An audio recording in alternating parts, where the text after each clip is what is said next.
What's going on, guys? Matt over here with Lethal Camaro, and today I'm going to do a video on a quick car update. Now, some of you may have been paying attention on Instagram as of late, but some sad news for the Lethal Camaro. Yesterday, we had the Camaro's Cars and Coffee at Paradise Chevrolet. Everything seemed to be running fine. Everything was great, but my ProCharger seemed to be making a little bit louder of noise than it normally has, and I noticed it there but didn't really think anything of it. Just thought the car was cold or something like that. So throughout the day we go on, we head over to In-N-Out, we then go for a drive for a photo shoot, and we have lots of locations we're visiting. We're seeing all sorts of things. We're stopping and starting and resting and cleaning cars and stopping, starting, driving uphill, downhill, side hill, over hill, I don't even know.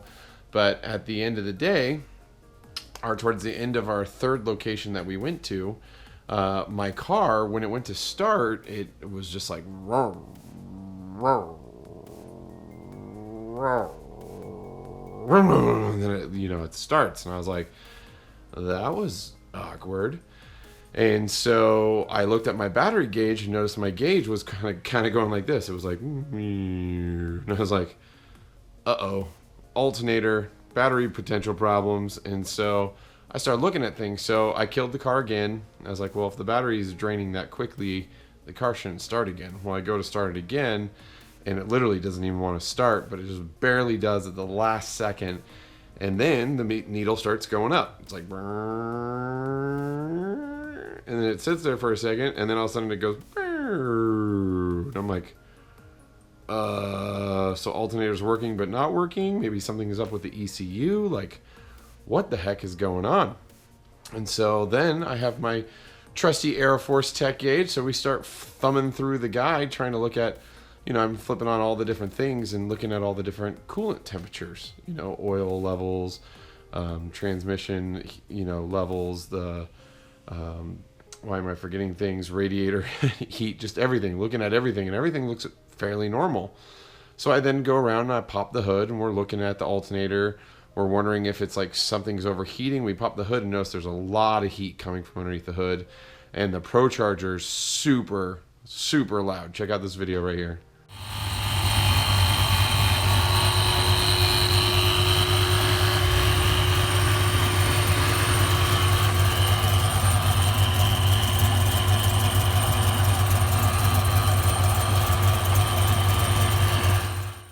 Holy crap, it's super loud. We don't know exactly what is causing the sound, but it doesn't look like anything's out of whack. There's, the starter looks okay. The alternator doesn't look like it's fried or anything burnt smelling coming out of it. So I'm just like, what the hell is going on? And so we then kill the car again. I call up Mike. Well, actually, I didn't call up Mike at Cunningham. I actually messaged him on Instagram and asked him, like, hey, if you have any available time, I think something's wrong with the car.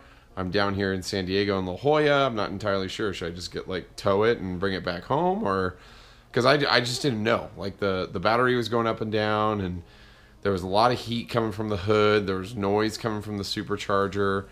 And so we started troubleshooting. We started going through a whole bunch of different things, looking at things, checking things out. And Mike basically said, well, he's like, there could be we checked the oil on the ProCharger, and we come to find out later that the oil was fine, but at this moment in time, it seemed like there might have been some gray stuff in it in the because it's not like oil in a ProCharger. It's almost like a mineral oil in a sense. And so in that, it kind of looked like there was little flaky stuff in there, but it wasn't, that's a wrong word. It wasn't flaky. It was like shiny, grayish color material.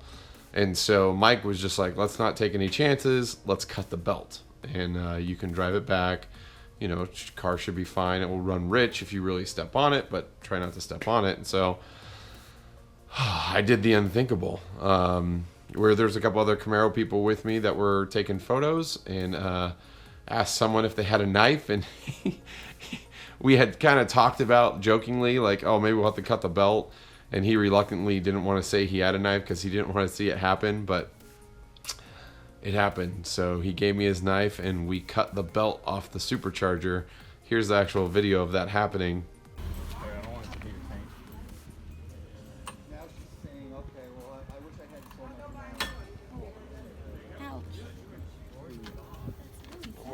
ProCharger.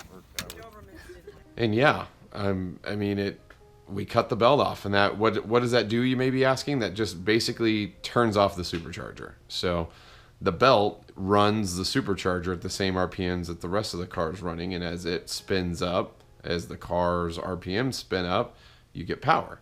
And so as long as my car is cruising at about under 3,000 RPM, I'm not really feeling any boost. There is no boost. But once you start getting over 3,000 RPM, the car will start dumping a ton more fuel in because the car is making boost and get a lot more power and all that other greatness. So we cut the belt off. I go back around to start the car up, and the car literally starts as if there was no issues whatsoever. So at that moment in time, we're like, okay, there's something up with the ProCharger. I mean, we were sitting there turning the gear and everything, and the pulleys and everything, and it didn't sound completely wrong, but it was louder than it should have been. So at this point, we're like, well, maybe it's the bearings, and the bearings were causing the belt to bind in a sense or create drag, and that drag was then in turn carrying over to the main drive line, causing the alternator not to charge properly. That was the working theory, and technically that theory was, I wouldn't say it was proven right, but it took a step into being proven right when we cut the cable and everything was working perfectly fine again. Alternator was charging the battery good again, and everything was good. So, sorry, this story is going on and on. So I drove down to Cunningham Motorsports this morning and check out these videos here of what we basically did. Okay, guys, I'm at Cunningham Motorsports. Took a look, listening to the gears right now, or the possible bearings. Not entirely sure what's going on, but we're going to find out. We have taken all the parts off that we need for the RMA for ProCharger. We now have the intake, hot air intake going through an intercooler. So can I still call it a cold air intake? I don't know. I guess the only thing I could do now is just laugh about this, but we'll see. I mean, we won't know what's wrong or if anything's wrong with the head unit until ProCharger takes it in and checks it out. But we do know it's making weird noise, and we do know something's not right. Again, and when the car was cold, you didn't necessarily hear it, but once we heated up the car, the sound came back. And at this point, I believe Ryan Cunningham believes it's either the gears or the bearings inside the ProCharger, but we honestly won't know what it is until ProCharger actually tells us what it was. Leroy thought it would be funny to make sure we know what parts need to come off by putting brightly colored zip ties on things, but this is like race car, right? Like, that's easily worth 15 more horsepower. Yeah. For the ProCharger. Thanks, Leroy. No problem. Cunningham Motorsports has set up an RMA. They took the head unit off the car, the actual ProCharger unit, and they're sending it into ProCharger to have them basically pull it apart and see what's the matter with it. Now, hopefully, I mean, the unit should be covered under warranty, and hopefully they'll just replace the parts quickly and we'll get it back. But for right now, my car is superchargerless. So you can actually see, and from the earlier videos that you saw, we ghetto rigged the air filter and put very colorful, ugly zip ties holding it in place. But again, the car runs perfectly fine. The motor's perfectly fine. Everything checks out. And don't worry about the fuel side rails. Cali Tints at Camaros and Coffee decided to say, hey, I got a surprise for you based upon some conversations we had earlier. So he's doing something to them. I have no idea what he's doing. But yes, he has my covers. But Mike at Cunningham got all this back together. So now I basically have a real cold air intake because the hot air is getting sucked into my intercooler and then going into the intake manifold, right? So technically I have a real cold air intake. No, I don't. But the engine just looks sad right now. There's lots of missingness right now. And so overall, it's just waiting on ProCharger. I mean, ProCharger doesn't have the unit yet, so it's getting boxed up and shipped out probably in the next day or two, and they'll get it, and hopefully we'll find out what exactly happened to it. So once we hear those news, I'll be able to create an update video and talk about that then. But I will say right now, the current update is my car is back to basically NA.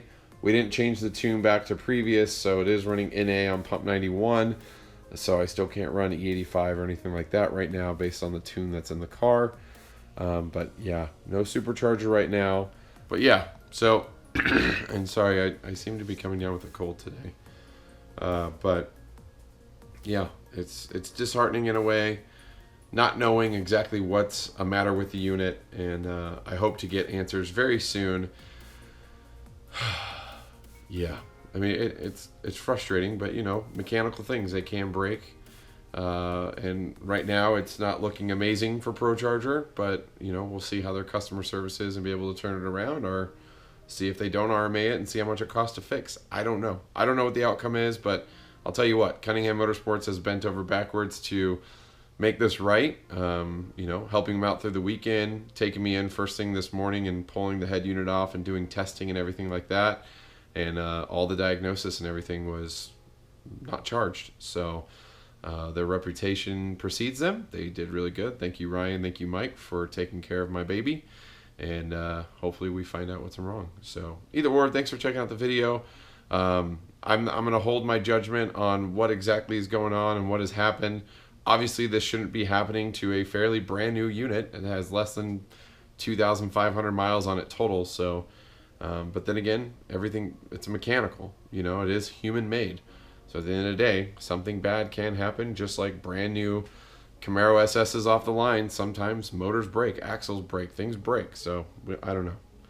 I try to always have a good outlook on things, but we'll see. That's why we have warranties, and that's why we understand the risks we take when we do these things. So either or, I'm in the same boat. You know, I had a supercharged car. I know a guy who has a brand new Z01 that the freaking block cracked in half. Yeah, how does that work? Brand new Z01 LT4 car. Either or.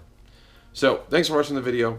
Likes, comments, shares, always appreciated. If you guys are interested in the journey of what's about to happen to the car coming into the stage 3 upgrades, hit that subscribe button. If not, you know, again, likes, comments, shares are appreciated. And sorry I look like a dead zombie. Again, I got like a cold thing going on. My throat's getting a little scratchy, and my eyes just feel like they just want to shut. So love you all. Prayers for me and my sickness. But until next video and next time, guys, I do hope to see you on the road.